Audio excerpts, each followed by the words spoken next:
Let's go. Great. Okay. Well, hello and welcome to another edition of Call the Doctor with Dr. Rahmeh Aladwan, who's standing in for Dr. Bob Gill this week. I'm Chris Williamson, the Deputy Leader of the Workers' Party of Britain.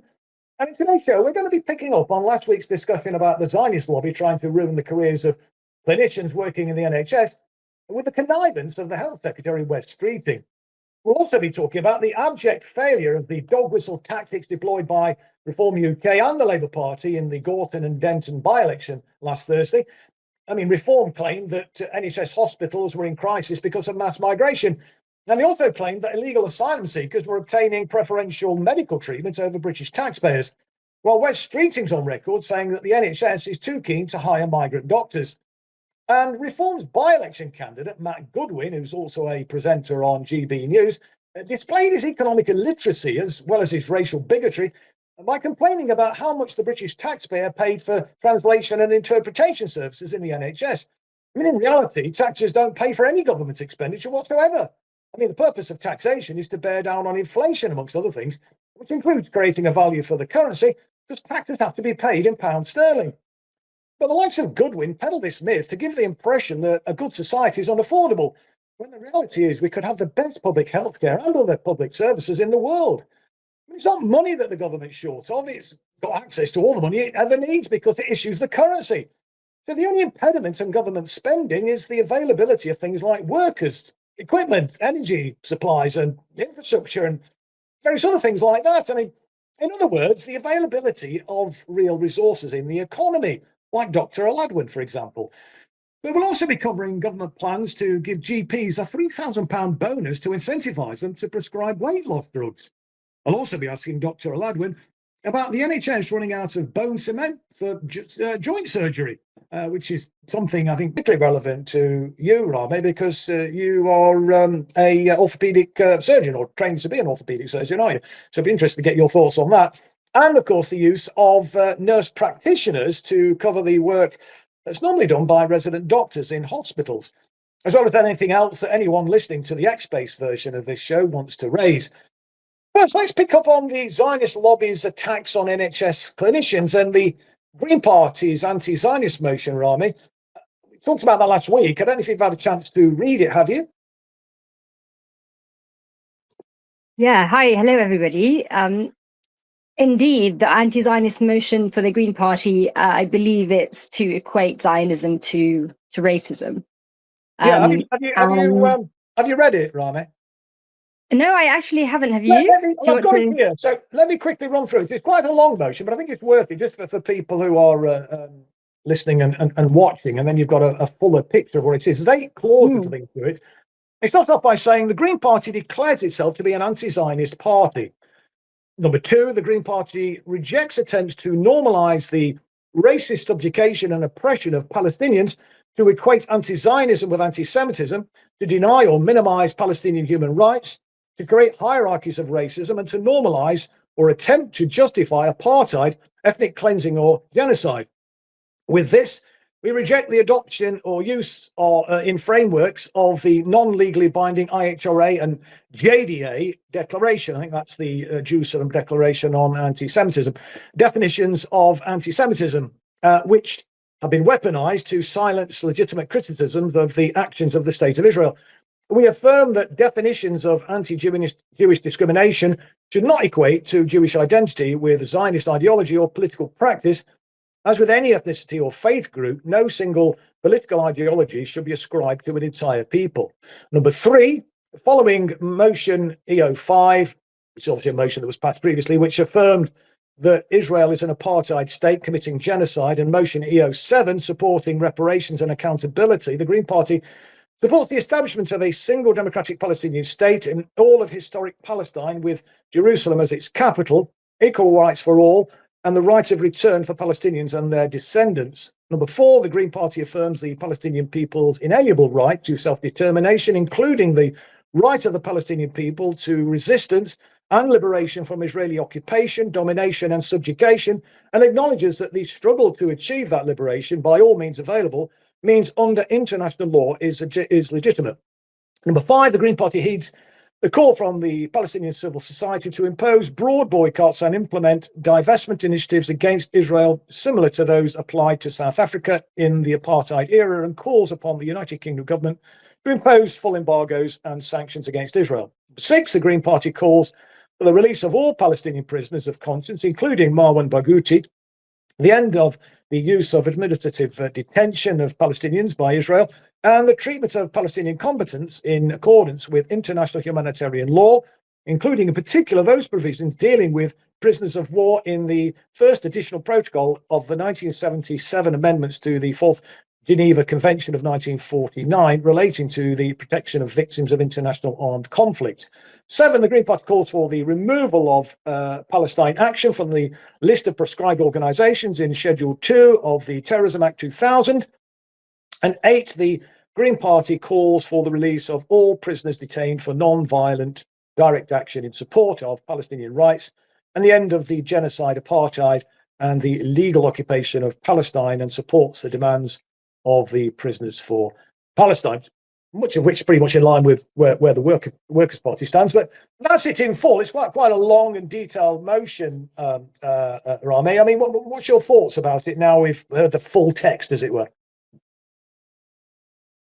It's quite difficult to fault it, actually. I think this is the closest that we've come to the Palestinian principles of liberation. So I think that it's a very good motion. I really like the fact that they said anti-Jewish discrimination, not hatred, not racism, because again, some Jews don't class themselves as a race but a religion, and also, I feel that with this censorship that we have in Britain, being one of the worst countries in Europe, and in fact, when I was being arrested, my mum was saying this is probably worse than a lot of Arab countries in terms of, the lack of freedom of speech.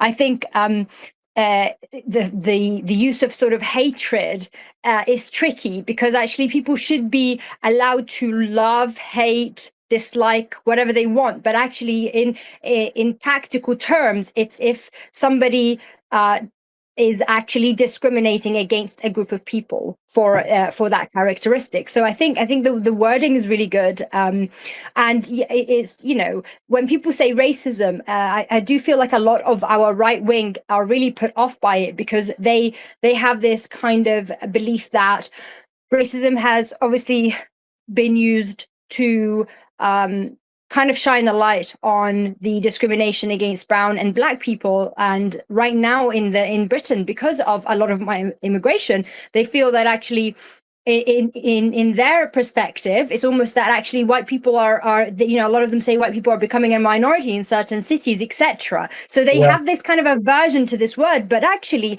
when it comes to Zionism, it is a discrimination against all non-Jews. You could be white, you could be black, brown. It is really, Zionism only benefits all Jews, whether they agree with it or not, because obviously you're the only person that can go and live on that stolen land. So I think that's a good kind of clarification there. But I think it's a good motion, and I do hope that it does stick. What do you think, Chris?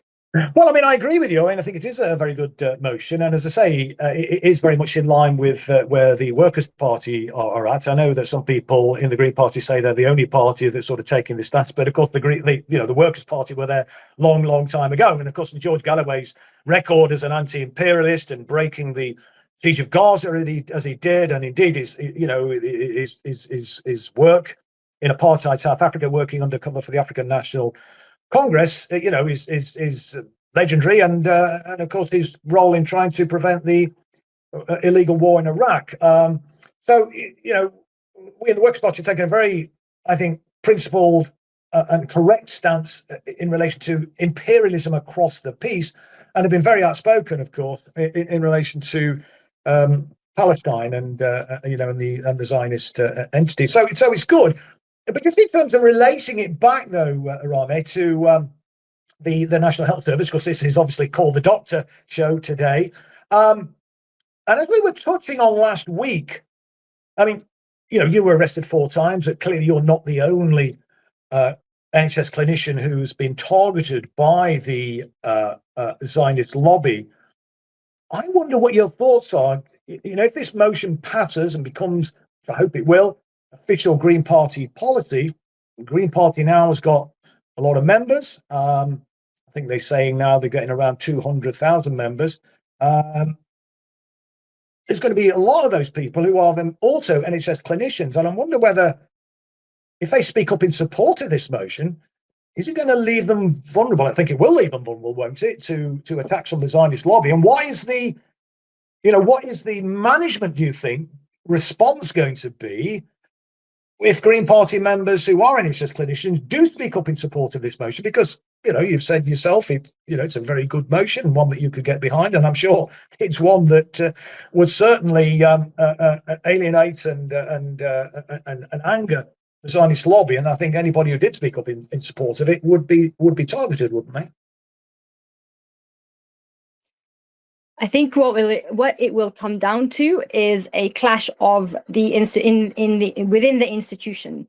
So rather than it actually being us as individuals sort of bickering with the lobby, being attacked by the lobby, is going to be that actually now this has become a policy of a political party in Britain. And now we have the medical regulator of British doctors targeting British healthcare workers who align with this policy. And therefore, this is almost going to shed this light on the hypocrisy and the betrayal of the General Medical Council, of Wes Streeting, who are following the orders of these lobbies. Yes. So this is what we need, because the attacks that we've been getting are because the Jewish lobby is managing to hold our institutions with such a tight grip that they are attacking their own nationals at the expense of the nationals and at the expense of national interests, really. So when actually we have people in power who actually align with what the people want, then that's going to be that fracture, and it's it's going to be a problem for the General Medical Council. Of course, it's Wes Streeting just really shouldn't have his seat at the moment anyway. No. But it's going to be about whether the General Medical Council are going to continue to punish British healthcare workers who are in alignment with a political party. What in that case, what happens really in Britain? What is then where do you go from there when you are really speaking as part of a political party? That's what the Jewish lobby really didn't want. That's why they control literally every other political party. And I'm not saying, obviously, I'm agreeing with everything to do with the Greens. I've never been part of the Greens or anything like that, but with this motion in particular, this should be a motion that actually every single political party, left, right, should adopt, because it is a motion for the independence of Britain. Absolutely. And talking of Wes Streeting's future, if we can reach the sort of electoral agreement that we did in Gorton and Denton, where the Workers' Party withdrew, we recognise that we'd come just behind the Green Party at the last election, and therefore felt that they were probably in a slightly better position to win the seat. And if we were to stand, it would split that vote, because we had over 10% of the vote in the last general election. We had 4 candidates actually up for it. One of which was a very popular local councillor who defeated the deputy leader of the Labour group on Manchester City Council. So we were in a strong position, but we stepped it down, and then 48 hours later, Jeremy Corbyn's Your Party followed suit. And so that paved the way, cleared the way for the Greens to, have an unimpeded campaign from the left, if you like. I went up actually in campaign several times for Anna Spencer, the candidate there. But at the last general election, Streeting would have lost his seat had the Green Party not stood.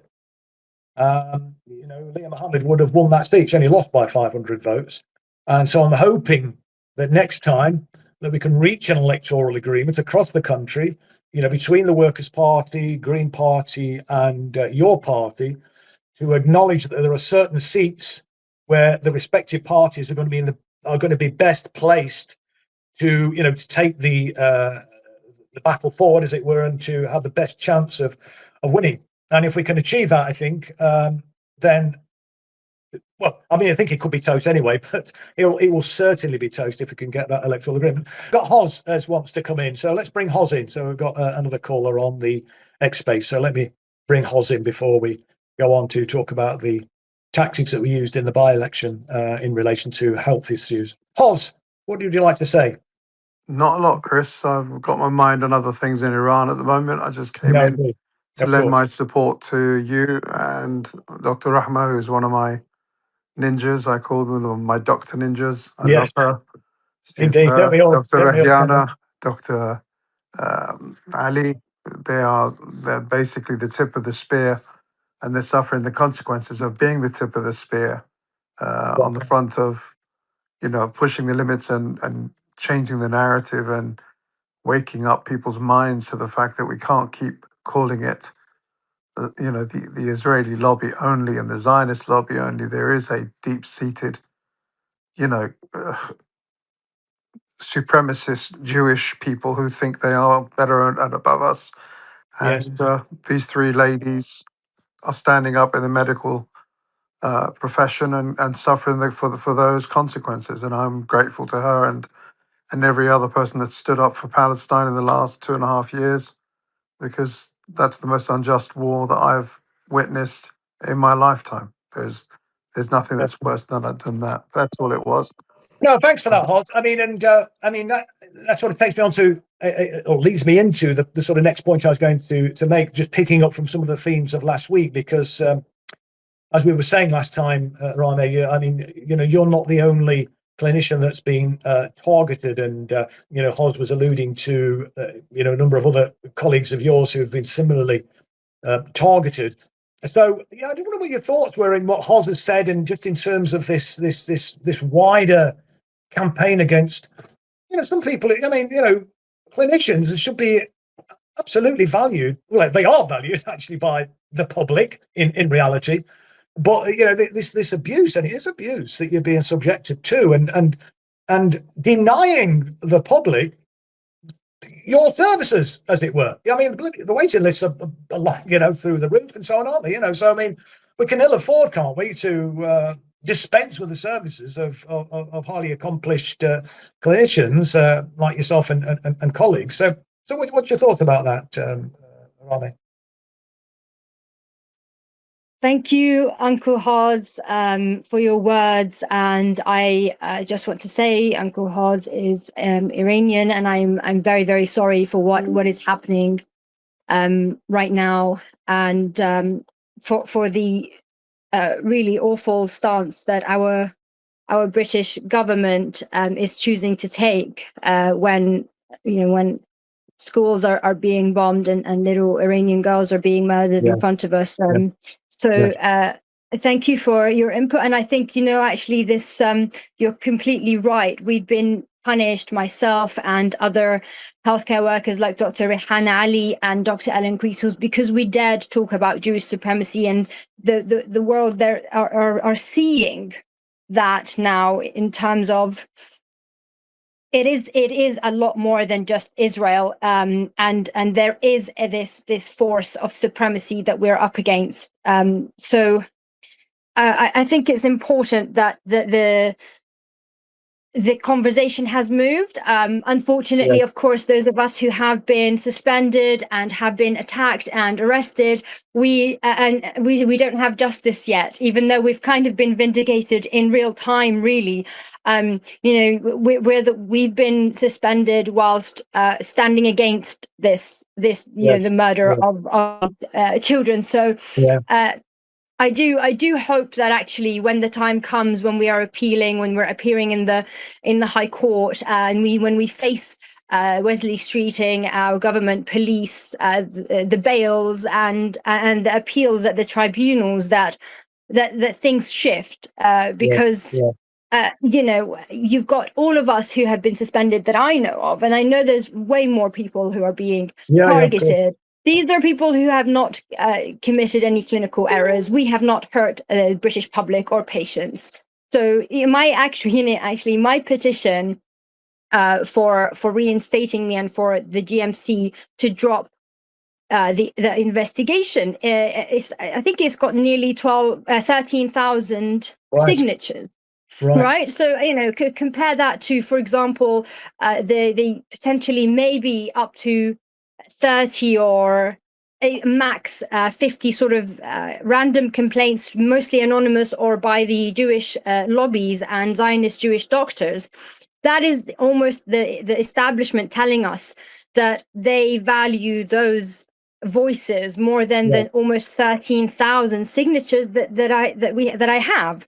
That in itself is Jewish supremacy. So hopefully this does begin to shift.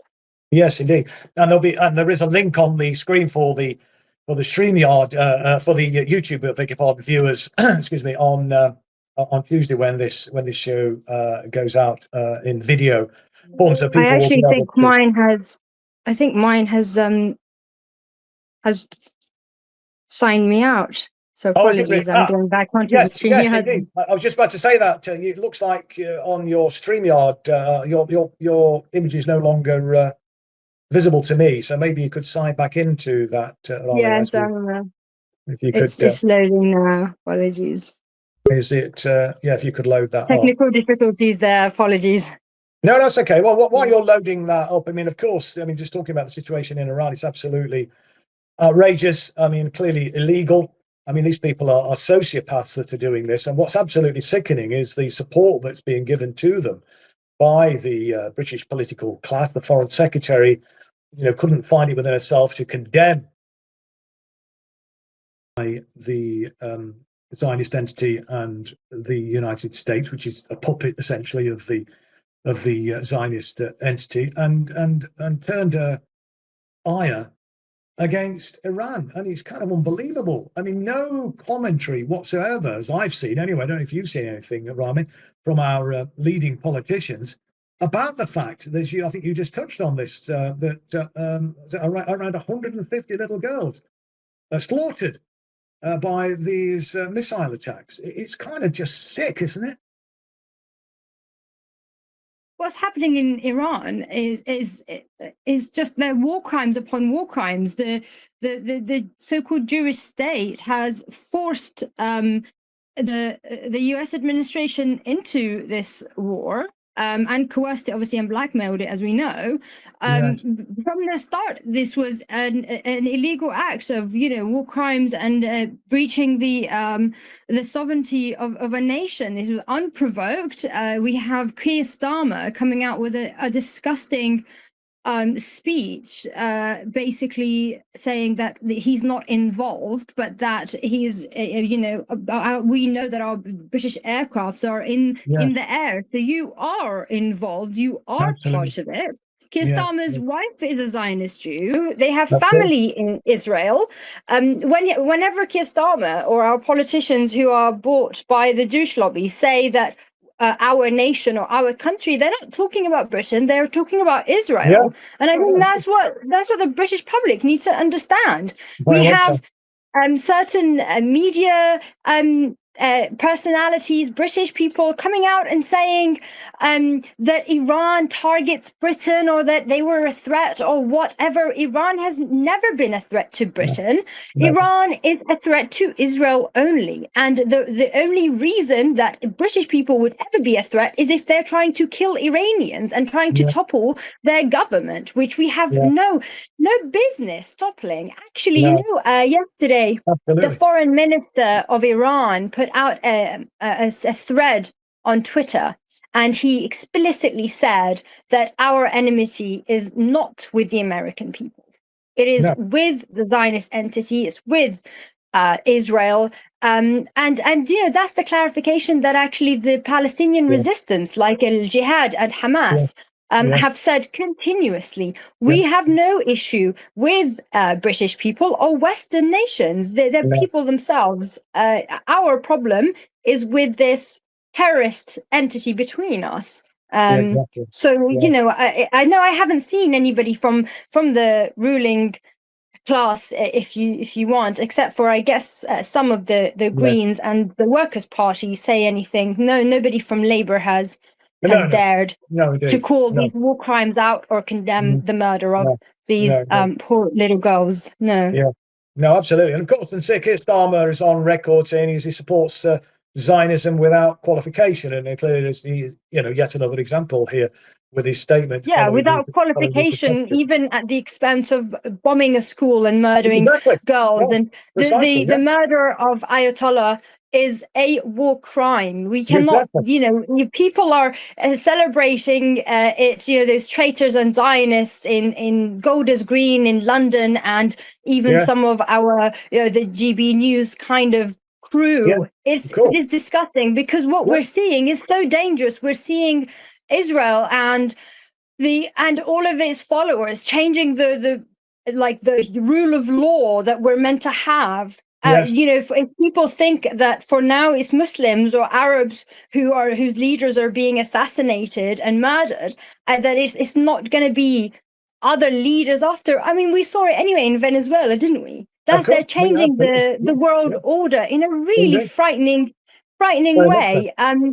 And if you have a rising Jewish empire, where on Purim they're saying that this is a holy thing that they're doing, and that they're up against the Amalekites again, referring to Iranians as Amaleks again, which gives them the right to murder children. There is no other terrorism in the world bigger than this, Exactly. They are the terrorists, and every accusation that they make is really an admission. But we've got Jesse on the X space, waiting patiently to come in and make a point or ask a question. So Jesse, you have the floor. What would you like to say?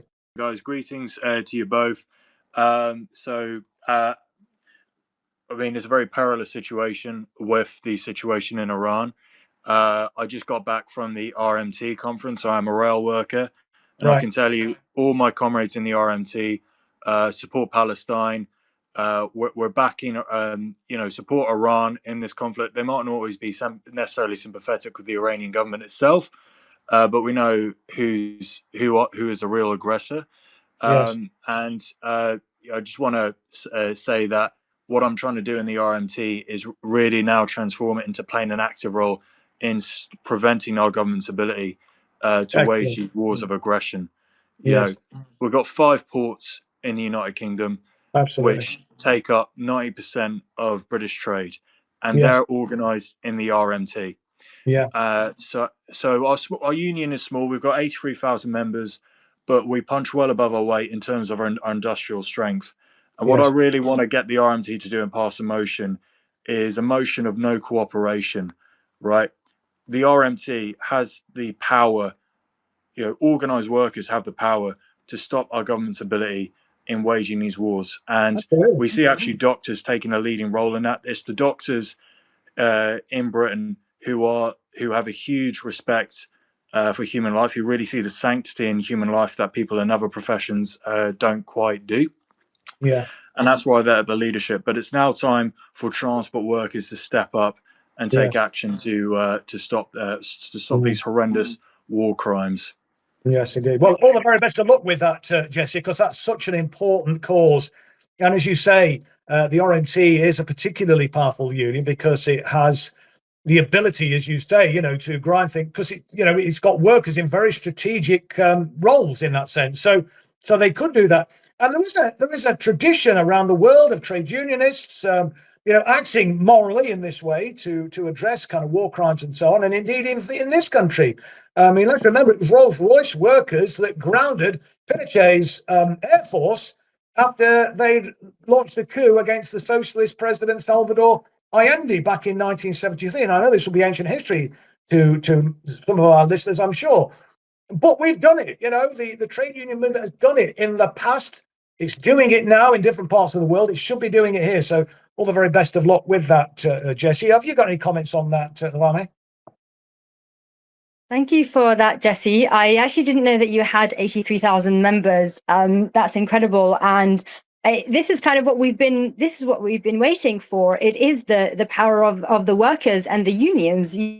we saw it in some European countries. I believe it was, I'm not sure if it was Italy, where the trade unionists were trying to kind of protest, and it's extremely powerful. So we are all behind you. And actually, I saw a political analyst yesterday. He's an Egyptian.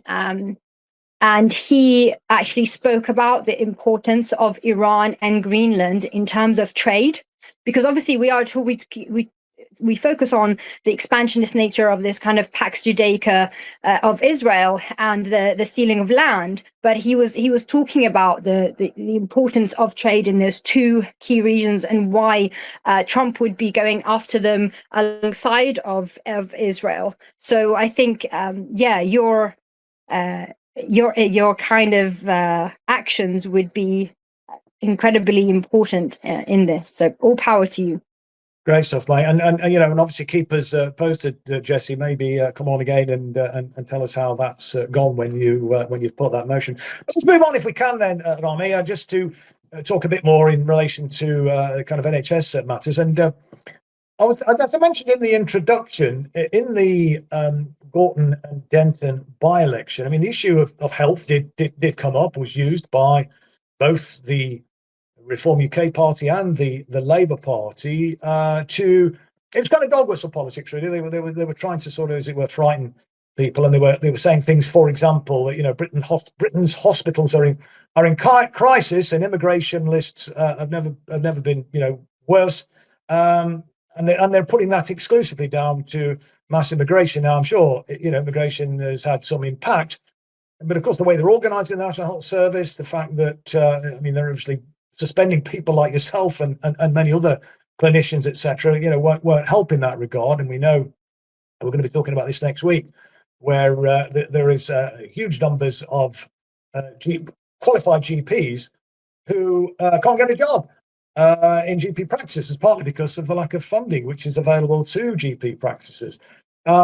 You've got Matt Goodwin, as I mentioned again in the introduction, saying that, or complaining about the NHS paying for translation services. When he was talking about it being paid from taxpayer, well, this is all nonsense. That is, he doesn't understand how the monetary system works. But the principle that he was making, that it seems from Matt Goodwin, who was the candidate for reform, that the NHS shouldn't be providing translation and interpretation services for people in this country who don't, you know, where English isn't their first language. And Streeting's on record saying that the NHS is hiring too many the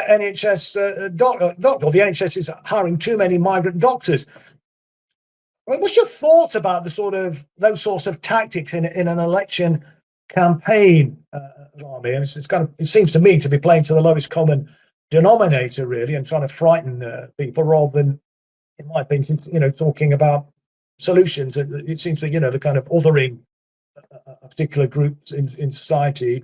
And to get people to pay attention to that, rather than looking at the way, you know, society, the system, the economy, the way that's organised. Which, you know, if we have the political will, you know, we could have the best public services. Again, I think I was saying in the introduction, best healthcare services in the world, even with the kind of migration. And maybe we should be, well, I don't think maybe, we definitely should be stopping the reason why people seek refuge in the first place, and that's usually imperialist wars.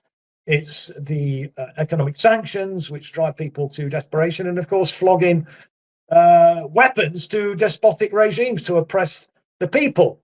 And all of the political parties, including Reform, who claim to be concerned about migration, all support that. And obviously they're also, all of them are in the pockets of the Zionist entity as well. But what's your thoughts about the sort of campaign that was waged in relation to health in the Gorton and Denton by-election, Rahmeh? Well, Matt Goodwin's campaign was a campaign of a loser, which yes, obviously just to put that out there, he's bought and he's a traitor. So I believe that the reason that some politicians throw out those remarks are to pander to some of the right wing.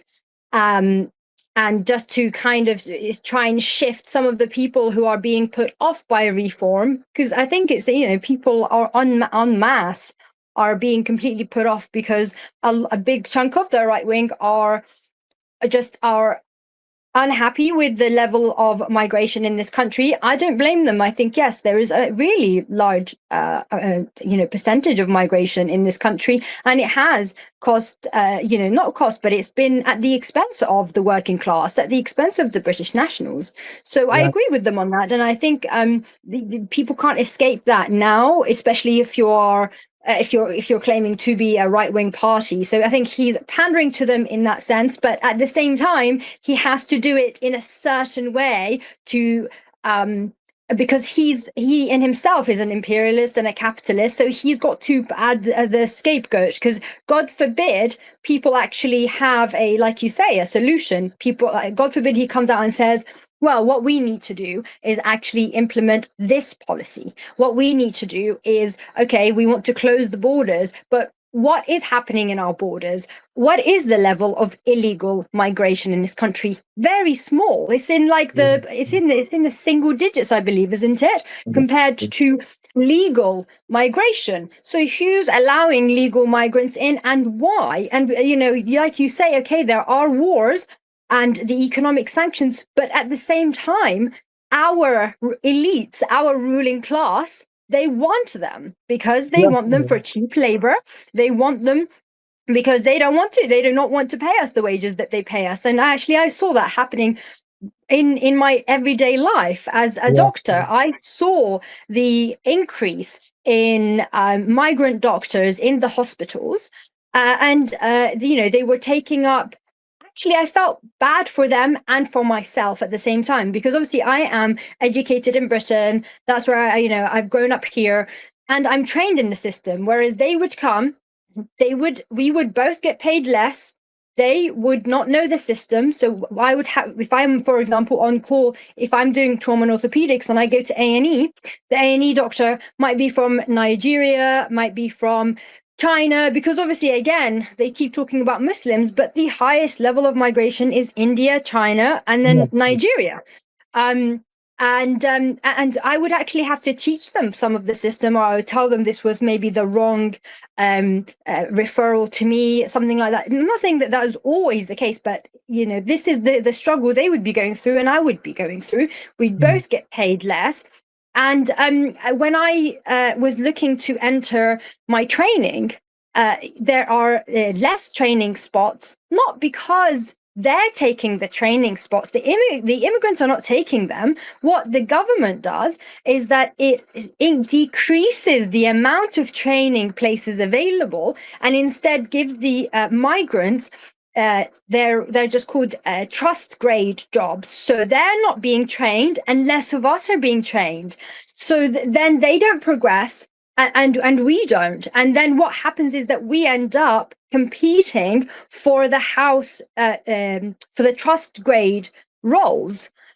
So who's winning here? It's the elites, and it's those people like Matt Goodwin who want somebody like me, or maybe like a white Brit, to look at maybe the Nigerian or Indian migrant coming here to work. And actually, so a lot of them, especially for the ones from India that I know, their knowledge was exceptional. Actually, I lived in hospital accommodation with a woman from India. She was a consultant over there for gynecology, obstetrics and gynecology.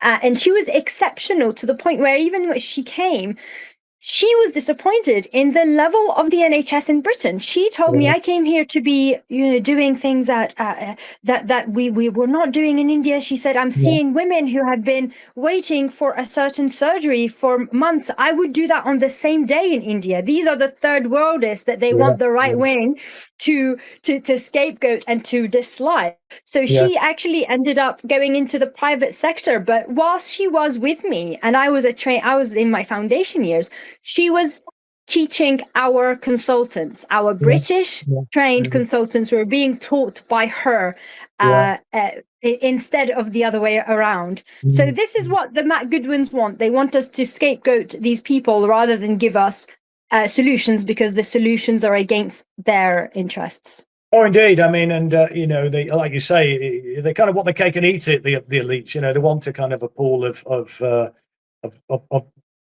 workers that they can more easily exploit, and they want the wars and the arms sales and all the rest of it because they make loads of money out of that. I mean, and you know, when the war in Ukraine started, the CEOs of the likes of Raytheon and Lockheed Martin, BAE Systems, etc., were nakedly saying, this is the time to invest in our company because our shares are going through the roof. These people are just, you know, they're no morals. They are amoral. They're just sociopaths. It's absolutely disgusting. But moving on. Yeah, and just quickly on the translation thing, one line.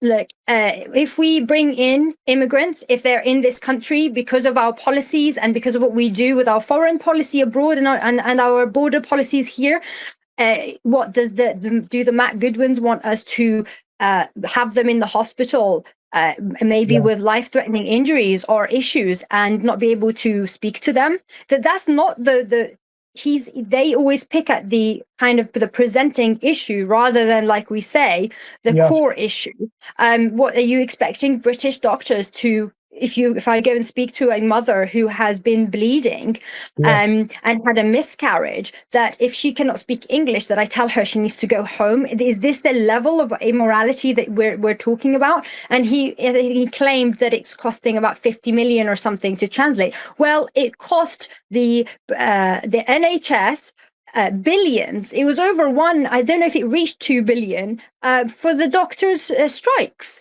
And Streeting still, you know, refused to comply and just pay them wages that they can actually afford to live on. And so this is the disparity that no one wants to talk about, you know, and he made it go on for so long. Whereas if he just complied, and in fact, he didn't just not engage properly. He was being so disrespectful and degrading to our doctors. So this is another case where it's just ludicrous. These stupid numbers are just to fool people into looking in the wrong direction. Oh, for sure. I mean, and of course, Streeting, like the rest of the political class, you know, peddle a cock and ball story about it being unaffordable. That you know, we can't, you know, we haven't got the resources available. There's never any problem, as Tony Benn used to say, about killing people, about war. You know, we can, as he used to say, if we can find the money to kill people, I often quote Tony in this regard, if we can find the money to kill people, we can find the money to help people. There is literally no limit to the amount of money available to the government. As I was saying again in the introduction, the only restriction on government spending is the availability of the real resources in the economy. People like you, Rahmeh, and the availability of, you know, the infrastructure, the energy supply system, machinery, you know, plant machine, all that kind of stuff. You know, real resources. That's what we should be focused on. What about money? It's bullshit, that is. I mean, taxes are not there to you know, provision the government with the resources to invest. You know, it's there for other reasons, to bear down on inflation. You know, if you put too much money in the economy and you know, the economy's not got the ability to as it were absorb that, you're going to create inflation. So you have to have taxation for that purpose. And as I say, you know, it generates a value for the currency as well, because you have to pay your tax in pounds sterling. It is an important message that, you know, we do need to get out there, because, you know, they do peddle this myth and it does frighten the horses. A lot of people think, oh, well, maybe we can't afford to do X, Y, and Z. But we absolutely can. We're the 6th biggest economy in the world, and we should therefore have, you know, services and infrastructure which is commensurate with the fact that Britain is such a big economy. But, you know, the resources, you know, the wealth that's generated isn't going to ordinary people. It's going into the pockets of the elites, the super rich. I believe there's somebody potentially looking to contribute. We're just going to see whether or not he does definitely want to come on. So while we do that, I think Chris is going to just, in the gallery there, chase that up. I wonder whether we can maybe move on to something which is close to home, really, I suppose, for you, Rahmeh, as you are on the way to becoming a orthopaedic surgeon. This issue about the NHS and running out of bone cement for joint surgery. I think they managed to find an emergency supply from somewhere else. But, you know, what what a ridiculous and precarious state to be in. I mean, we should never be in that situation, surely. Should we? I mean, what's it down to? Is it just bad management? Is it the kind of, sort of externalization, you end up privatizing lots of stuff? I mean, in my own opinion, would be a lot of this kind of thing should be in the public sector, and you'd have better control over it, over big pharma and stuff like this. So I don't know. I mean, obviously, as I say, you are an orthopaedic surgeon. What's your thoughts about that, Rahmeh? Yeah, it's definitely something that we shouldn't have a shortage of. I believe we have in Britain over 850,000, or I think it's in that region of British patients waiting for a replacement. And of course, cement is vital for joint replacements. Do you know what company it was that they changed it for? I think they managed to find a last minute supply, and I'm wondering whether was that the Zimmer Biomet? It was a company based in Holland, I think, a Dutch manufacturer, Zimmer Biomet. That's who I think they went to. Yeah. The NHS secured enough for 10 to 12 weeks supply of bone cement from the Dutch manufacturer Zimmer Biomet, with the first stocks already in the country now. But their previous supplier was also overseas. If I'm not mistaken, they might have been Germany or somewhere. I might be wrong on that, but and it's kind of, this kind of globalized agenda again. I mean, one of the things I've been saying, just in terms of the economy and the monetary system and how that works, and the points I've been making about no restriction on the government's ability, the government's access to money. But I mean, there are problems which are generated things like this, and so my own view is that we should be seeking as much as we possibly can as a country to become self-reliant, to become self-sufficient, so we don't end up in these sorts of situations where you're having to rely on suppliers from other countries, and then you end up in this absurd situation. I mean, I speak really kind of, it's personal to me as well, because I had a knee replacement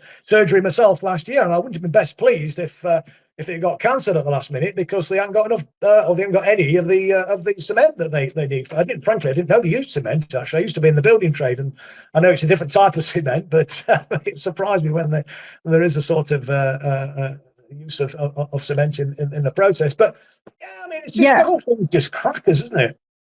It is. Actually, cement is not always used, for example, for hip replacements, but for elective replacements, they usually then we do a total hip replacement where cement is used sometimes. So and with knee replacements especially. But this reminds me of the COVID times when they stopped all replacements or elective replacements being done. And actually it impacted me directly because I was taking an extra year out between my foundation training and core surgical training, and I had just got a job on an elective orthopedic ward to look after those patients, and I had only been there for 3 weeks. It was going really well. I was about to do my exams, and the entire unit was shut down because of COVID. And then what ended up happening after that is that a lot of those patients on the waiting lists were diverted to kind of more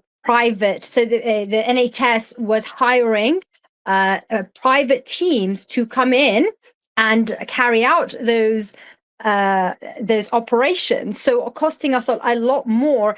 And I feel like this kind of gives me that vibe, in terms of sometimes when I see news like this, I think I cannot help myself but think, are you lying so that you can go to this other kind of company that's owned by Vanguard and BlackRock? But in the end, I believe you're completely right. We should be self-reliant. We are relying so much on these private sectors. I believe there was one time when there was a doctor who actually had his own almost kind of like hospital unit where he was renting that out to the NHS at extortionate prices because of I think it was like a psychiatry ward.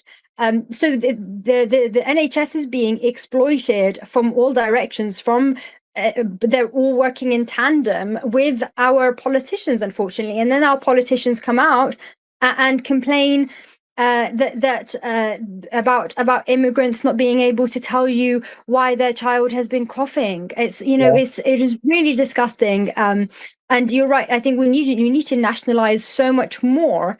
And it's exactly what the working class needs for our jobs as well. No, indeed, absolutely.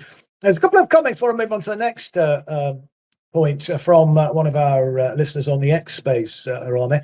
It's somebody called Chris Lapp, and he's saying, is it just me, or does Streeting seem to have disappeared from the public eye a bit of late? I don't know what your thoughts are on that. You also made the point, are there any solutions you have to bettering the NHS, better use of funding in all the government? And what do you say?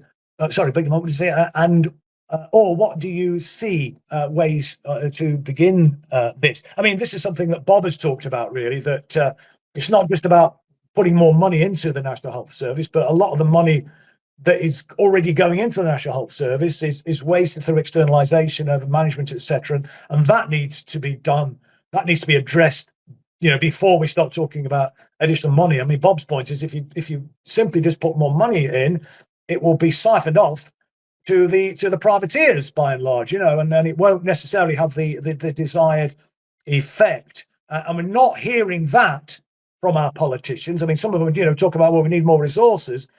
I'm not against more resources going in, but unless we get that proper reorganisation, if you like, we renationalise the National Health Service. I was a sponsor of a bill when I was in Parliament some years ago, which actually called for that. I was one of the sponsors of that bill. Of course, it never got anywhere, and of course, it's not going to get anywhere under Streeting either. And the final point that you might want to comment on, Rahmeh, from Chris, is that he's saying there's a petition to push for the resignation of Wes Streeting as the health secretary, etc., because he's waging a war for the Israeli Jewish lobby on, well, we know this, on the doctors, HCWs, and the public, bringing in Palantir and all the issues in our healthcare that Dr. Rahmeh, yourself, has just explained. And he's also said the petition to get the terrible investigation dropped on you as well, and proof of the public want to support their righteous doctors who save humanity and our NHS. I mean, I couldn't agree more. I'm sure you would as well. But just what's your kind of brief thoughts about that?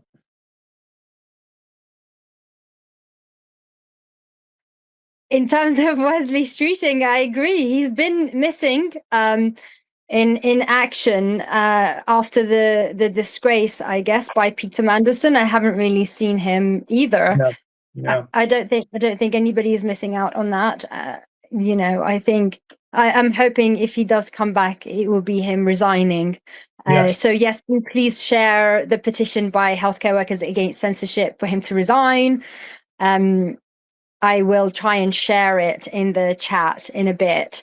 Yes. In terms of solutions for bettering the NHS, yes, so many. And I would start with caring about our workers, because the real issue here is that we have so many British students, right from, actually we can start from A-levels, who want to get into medical school, and they are bright and they are getting A's, who just simply don't get in. So I was actually the only person to get into medical school for my sixth form, and there was actually only 3 people who applied. It was a brand new sixth form from built for our school.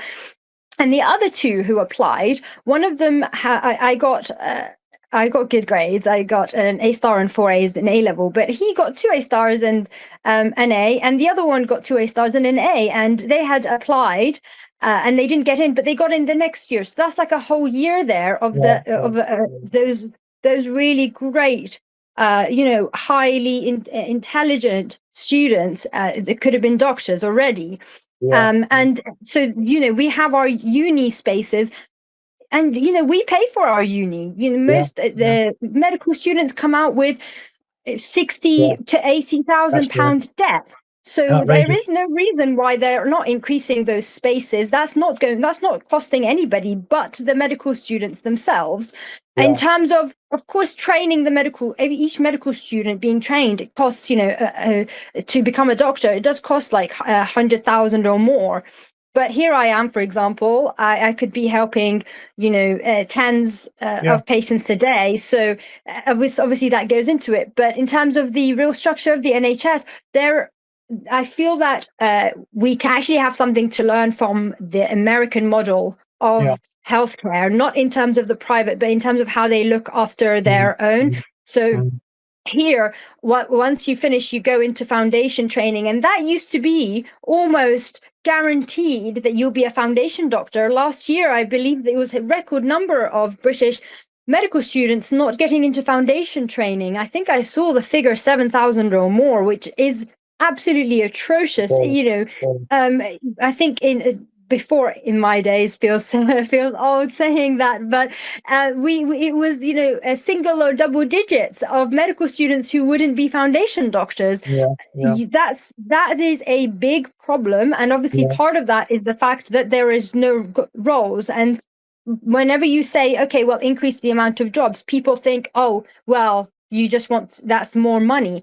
Well, it's actually not, and you can debunk that really easily. For example, when I was doing that job that I told you on the elective ward, and they stopped it, I actually did a bit of locum. So where I was locuming in the hospital, there were gaps in the rota for training. Training jobs are costly in terms of the fact that the doctors are being trained to progress, to become registrars, specialists, consultants. However, they're not costly in terms of paying the doctor. And it actually averages out that they are less costly than locum. Back then, some locums are paid 50 to 75 pounds an hour. Yes. Okay. So, then there's Streeting not wanting to increase the hourly rate of junior doctors who are getting paid 13 pounds an hour, which, when I was working at All Saints, the clothes shop, during medical school to support myself, I was getting paid more per hour than when I became a doctor, right? That's kind of that's where people, I think they misunderstand how the system works, because actually it's not, you don't need to put money in. You'd be saving money by removing the locum spots and giving people training. That means the doctors themselves are happy, because the entire purpose of 90% of doctors and healthcare workers who take time out is to try to get into the training. But what does the government do instead? They go and they fill those slots, those gaps, with trust grade jobs. So they still pay the same amount per hour if you're training or you're trust grade, but you don't get trained to become a specialist.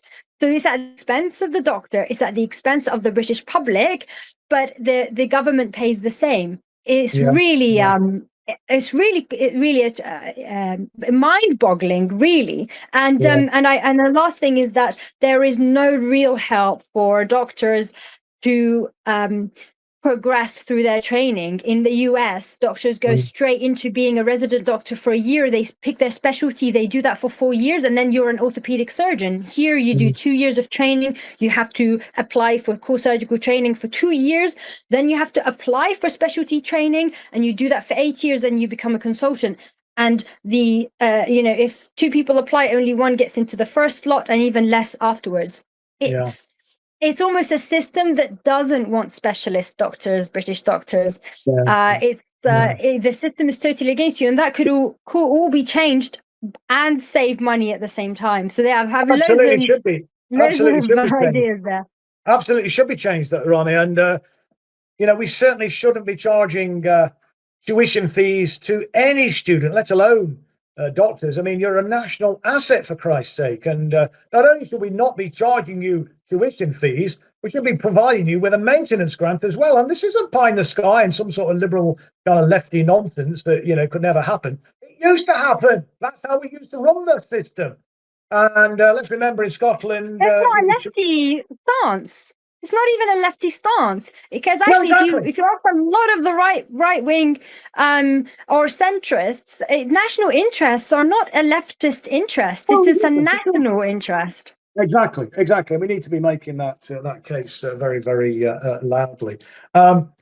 Yeah, I mean, there's a couple of things, because we're sort of pretty much out of time, really. But there's a couple of points I just wanted to get your quick thoughts, and then a comment in the chat, which is not directly related to NHS, but it's something which I think is probably worth getting your response to. But I just wonder what your thoughts were about the story of GPs being given a £3,000 bonus to prescribe weight loss drugs, and also the use of nurse practitioners in hospitals to do the jobs that were previously done by resident doctors. And there was a case where a youngster, a tragic case of a young lad, I think he ended up losing his life because mistakes were made by a nurse practitioner. Well, one, we shouldn't be putting nurse practitioners in that situation. We certainly shouldn't be scapegoating them. We should have sufficient doctors to make sure that the mistakes like that are eliminated or certainly minimised. But what's your thoughts on those two things, Rahmeh, briefly? And then I'll just get your comments on this one last point that I've seen in the chat.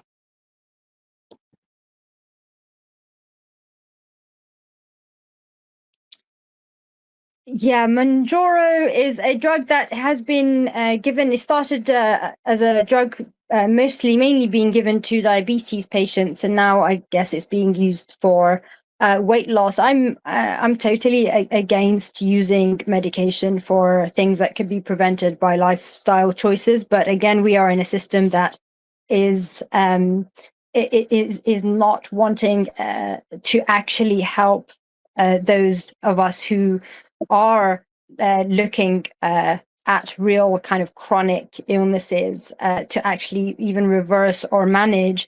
This is just another part of big pharma.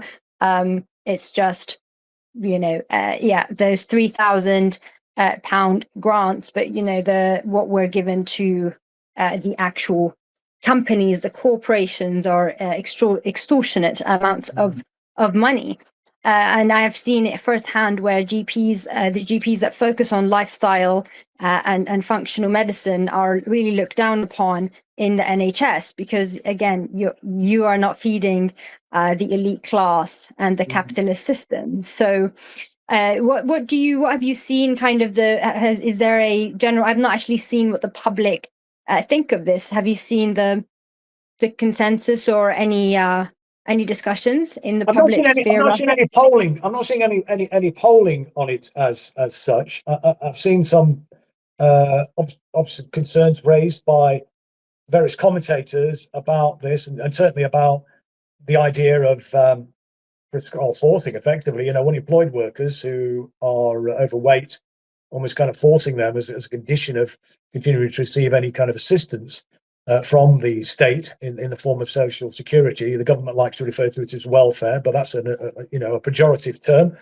It should be referred to as social security. And let's remember that money that goes to the poorest people in society through social security is actually an economic driver, because what do they do with that money? They spend it in the economy, so it helps to drive the economy forward. So this is a kind of a miss sort of nomer, really, when they talk about it as some sort of subsidy for the ne'er-do-wells. And it's all about, as we were talking earlier on, about othering, in this particular case, poor people. But I do think there's a moral question there, in my opinion, in relation to that, and also the role of big pharma, in pushing these sorts of drugs, rather than looking at, because if you look back at Rahmeh, there's been some studies on this, in the 50s and 60s and so on, the levels of obesity were considerably lower.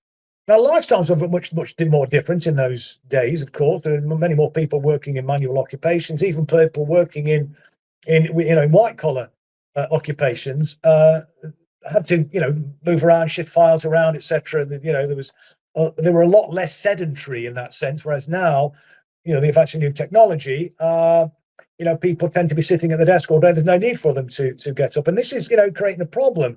But the government needs to be addressing that, it seems to me, and also giving people access to good quality food. And again, something we've touched on with Dr. Bob Gill, actually, about the food industry and how, they are, developing junk food stuffs which are addictive and, and it's cheap. And, people who are poor, they've got no real choice. And this is the sort of thing I think that, government should be focused on, rather than some sort of gimmick where they are, basically coercing people in certain circumstances to have these drugs, which are lining the pockets of the big pharmaceutical companies. But what's your thoughts, Rahmeh, about the other point I raised about the use of these nurse practitioners in hospital settings, doing the work that was normally done by resident doctors, previously referred to as junior doctors? Is this physician associates? No, this is nurse practitioners, as I understand it. The article related to a young man who was who passed away.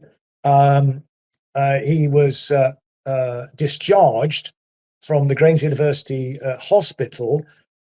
He'd been admitted with suspected appendicitis by his GP, and a nurse practitioner looked at him and discharged him, rather than bringing in a consultant and getting a second opinion, as it were. Now, I don't blame her. I don't know whether she is being. I think she possibly is being scapegoated. But it seems to me that we should be having the appropriate professionals sufficiently in sufficient numbers of them to prevent this. I mean, and Dr. Bob Gill rails about this, in terms of the, as it were, the dumbing down, for want of a better phrase, de-skilling, if you like.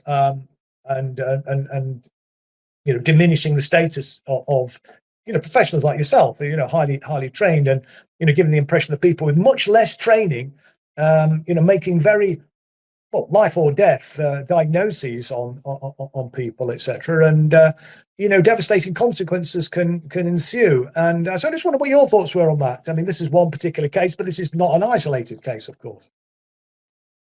This case is devastating. No child should ever lose their life because of a kind of a misdiagnosis. Of course, it does happen. It happens with nurses. It happens with doctors. This is this is one of the worst sort of aspects of the job. However, we do know that if a child comes in with abdominal pain, on my surgical on calls, they should really be seen by a doctor. And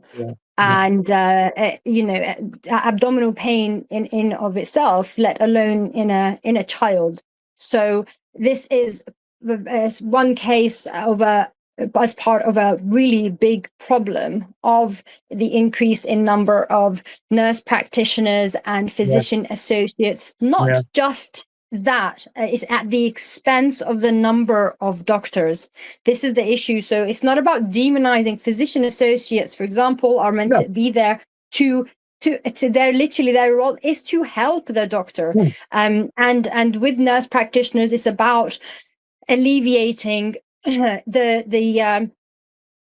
amount of the workload, but it shouldn't ever those roles shouldn't ever sort of coalesce into one, where one is able to do the job of the other. And actually, most nurse practitioners in accident and emergency units are focused on trauma, which is it's really helpful because that's sort of the practical aspect, and they obviously work alongside us in trauma and orthopaedics, and we look at the x-rays, etc.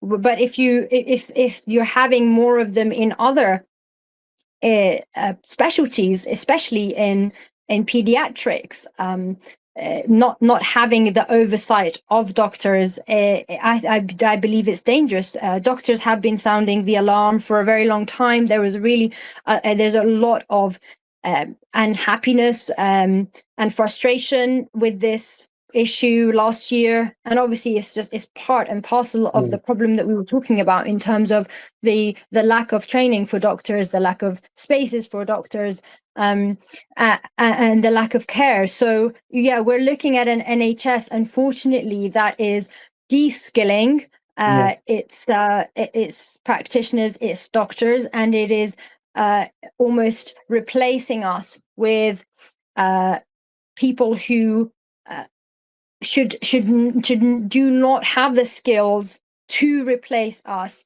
and just slowly pushing out doctors from the healthcare force, as well as obviously removing those of us who have a voice against genocide. I think it's catastrophic, really. And it does really need to be stopped. And I think people need to get behind their British doctors in this country, and see what's happening. Our NHS is a great area that is an area of great pride for us, and we care about it so much.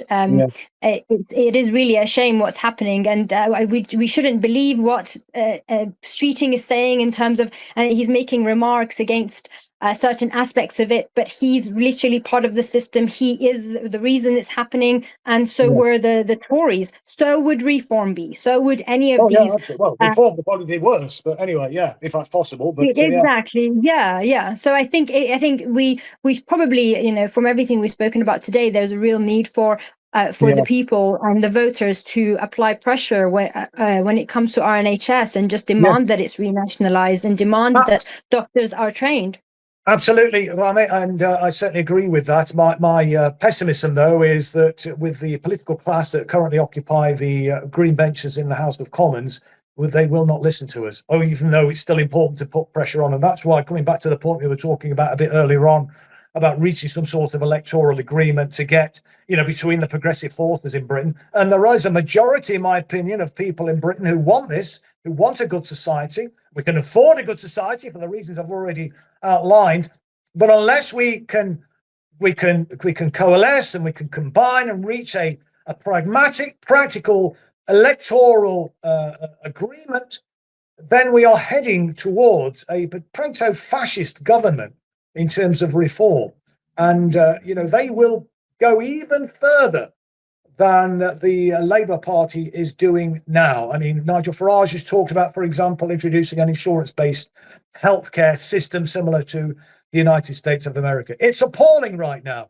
And they're going further and further towards that model in any event under the Labour Party of all parties, although it's not the Labour Party now, that actually founded the National Health Service. Nye Bevan, the founding father of the National Health Service, will be turning in his grave at what the people that come after him, at what Wes Streeting, who's now occupying those huge shoes of Nye Bevan, is doing to our National Health Service. It's an absolute national scandal.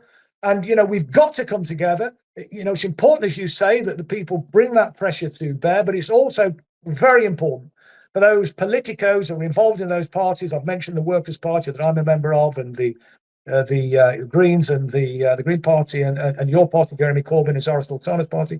We need a pragmatic solution. And, the country will not forgive us if we don't get this right. If we gift if we gift the government to a proto-fascist political party, I mean, God knows where that will end. And, they really do need to get our act together. We've got our act together in Gorton Denton. I'm absolutely delighted to see the outcome there. And that's the sort of thing we need to replicate all over the country. Final thing. Totally. They're not, I wouldn't even say that they're even, you can call them fascists, you can call them what you want, but even in their speeches and the way that they describe things, if you look at immigration, they're focusing on Muslims. They're Zionists who, even if I am for closing the borders, right? Because I can see what's happening to the workers in this country, and I think we need to sort our national interests out first. So I'm all for that. I'm definitely against attacking immigrants, okay, because that's not fixing the problem with the policies. But reform are not going to do those things. Okay, well, reform are going to stop Muslims entering the country. They're not stopping the top 3 countries that come that immigrate into here. So again, they'll tell you that, asylum seekers and refugees are getting preferential treatments in the NHS. They're totally lying to you, because what they're basically saying is that they have the same rights as the British people in the same situation. So like, for example, if an asylum seeker is homeless and a British person is homeless, they have the same rights. It's actually about equity between the people we let into the country. So rather than going, oh no, they shouldn't have the same access as we do, the issue isn't that, because then that is discrimination. It should be, okay, why are they here in the first place? How can we change that with the policies that we're making? And Reform are not going to change those policies. Reform can be as anti-Islam and Zionist as they like. They can ban Muslims, and they will get the right wing to come and attack us. But I'm so sorry to tell you, but actually most of the immigrants that are coming in are Indian, and actually Indian-born women have the highest birth rate for those people who are saying that Muslims want to repress them. So again, it is not about any individual group of people. It is the government, it's the policy, and their Reform are lying to you. So even if you are on that side of the spectrum, you're not going to get what you actually want. No. I mean, and that's not. I mean, what I was saying there was not an attack on people who are voting for Reform. I mean, I'm not suggesting for a moment that they are all a bunch of raging bigoted racists, because people, are voting, I think, Reform because they're desperate, because they want to give the establishment a kicking. What people are not probably tuning into, the fact is that Reform is led by pillars of the establishment, the merchant bankers and property developers, who are Zionists, who are very much in the pocket of the Zionist entity, or are very much in the pocket of the corporate capitalists, very much in the pocket of the military-industrial complex, who make money out of war and instability around the world. And this is the thing I think that we need to be getting over to people, but we need to be offering a credible alternative. And, certainly the Labour Party is not offering that a credible alternative, nor is the Liberal Democrats. But people parties sitting in Parliament at the moment. It's a credible alternative that people are looking for. And we know that people are supportive of that, because there's been all sorts of polls done which demonstrate that. But Rahmeh, we're almost out of, we are out of time, but I want to just what would you say is the right option? Because actually I know a lot of people who go, okay, Reform are Zionists, they're not going to fix our problems, but the Greens want to open the borders completely, and we totally don't want them, and I agree with that. So what would you tell them? Well, I mean, my view is, in terms of reaching an electoral agreement, is that we need to agree where we agree, which is, I think, on the big issues, and have fraternal disagreements on those issues where we don't. But I think if we can get to a place where we are eliminating the reason that actually, creates migration flows, and we invest properly in our public services, in our infrastructure, in our industry in this country, a lot of the problems that people are seeing and is creating all sorts of anxiety and anger would be eliminated. But let me just come. What's the Workers' Party position on?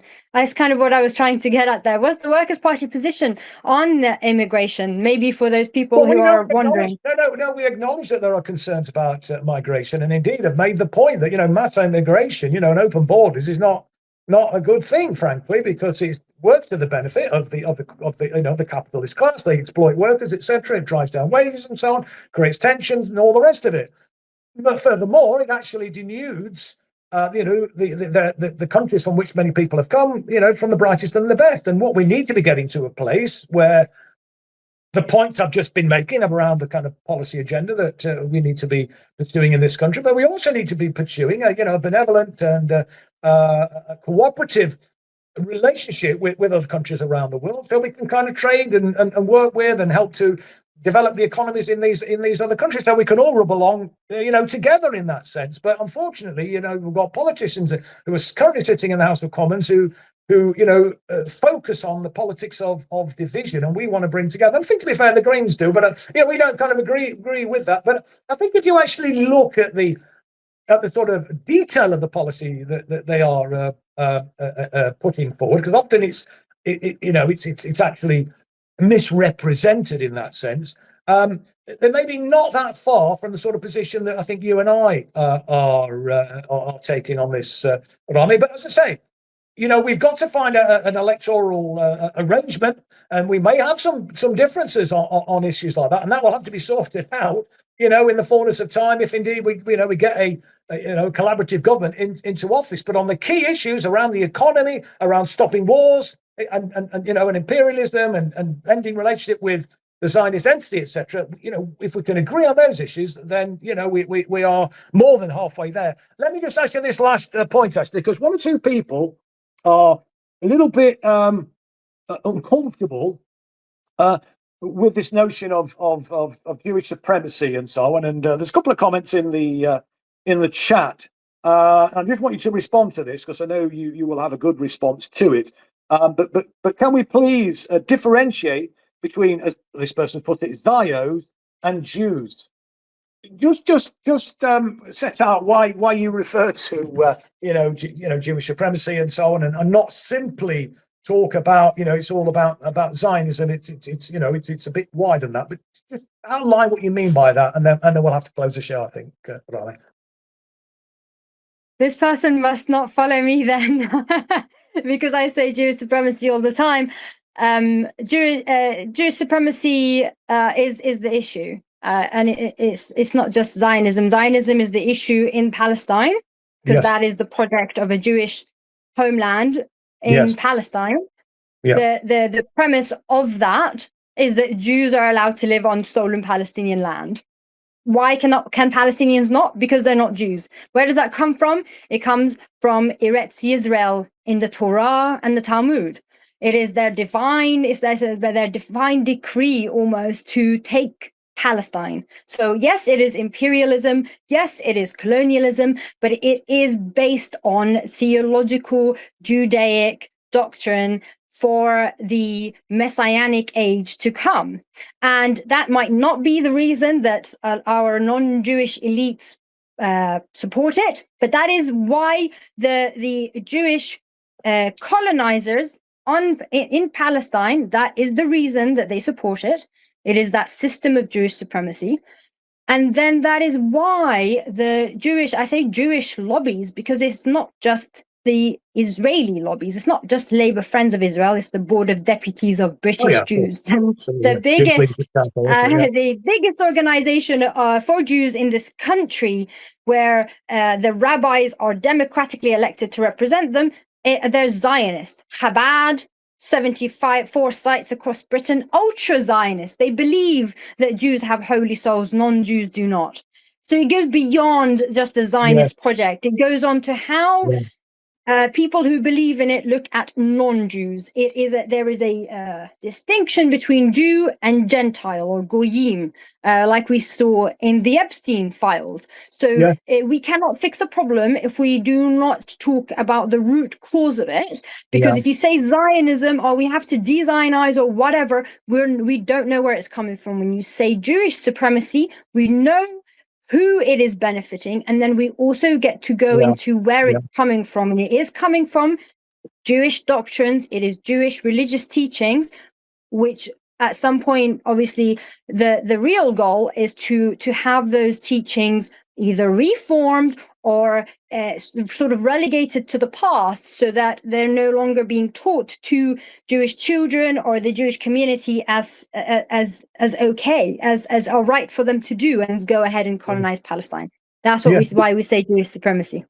Absolutely. I mean, you're not on your own in making those points, but it's very important that you are making those points, because I think it's helping to raise consciousness, Rahmeh. I mean, there are, esteemed academics. We say anti-Zionist Jews, so we can say Zionist Jews, right? But only when you say Zionist Jews, people get angry. But we have IJAN, we have anti-Zionist Jewish groups, and people love to say that. Nobody will have a go at you. No, indeed. I mean, and regrettably, 95% of the, according to polls, of the Jewish population in the UK are pro-Zionist. So But I mean, there are esteemed academics like Professor David Miller, Professor Norman Finkelstein, who refer to Jewish supremacism.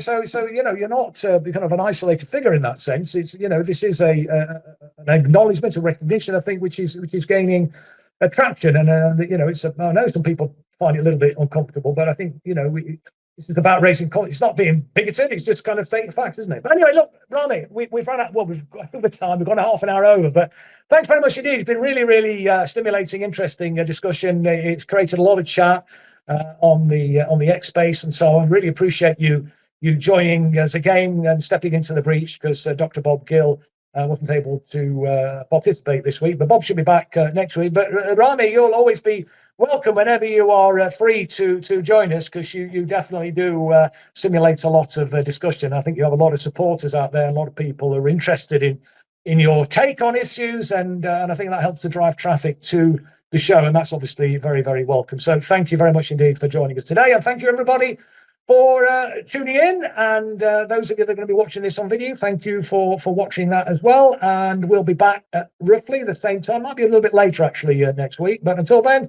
this is Chris Williamson saying bye for now. Thank you so much. Goodbye, everybody.